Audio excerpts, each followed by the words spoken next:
কতটুকু বিচার আমরা পাচ্ছি, এটার দাবির জন্য আজকে আমরা এখানে দাঁড়িয়েছি। আজকে যদি সঠিক সুস্থ বিচার আমরা পেতাম, তাহলে আজকে আমাদের জন্য মানববন্ধন এখানে করতে হতো না। বিচার ব্যবস্থা নিরাপত্তাহীনতা এবং নারীদের সম্মানের কতটুকু ঘাটতি থাকার কারণে আজকে 8 বছরের শিশু যে ক্লাস 2 তে পড়তে পারতো, ক্লাস 3 তে পড়তে পারতো, আজকে সে মৃত্যুর জন্য পাঞ্জা লড়ছে। তো এটা আমাদের জন্য ধিক্কারজনক, লজ্জাজনক।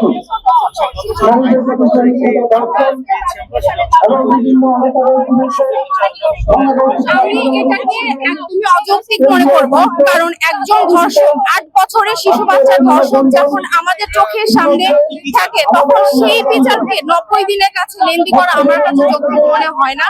আমি মনে করি হ্যাঁ, বিচারের একটা সুস্থ নিয়মের মধ্য দিয়ে যেতে হয়, কিন্তু আমি মনে করবো একজন আসিয়ার জন্য হলেও 8 বছরের একটা শিশু সন্তান তার বোনের বাসাতেও নিরাপদ না। সেই ক্ষেত্রে এমন একটা দৃষ্টান্ত আমাদের অতি দ্রুত আনা উচিত, যেটা আগামীতে যে কোনো অন্যায়ের বিরুদ্ধে অন্যায় করার আগে দুবার চিন্তা করবে যে না, আসিয়ার যে ধর্ষক ছিল সে উপযুক্ত বিচার পেয়েছে। এটা 90 দিন কেন? আমরা তো বলছি যে সকল বাংলাদেশের একটা নিয়ম আছে এবং বিধিনীতি মধ্য দিয়ে যেতে হয়, কিন্তু এটার শেষ কোথায়? আজকে আসিয়া, কালকে আমিও হতে পারি, শেষ হচ্ছে এমন একটা খুবই দ্রুত বিচার আনা উচিত, যাতে করে শাস্তি সবার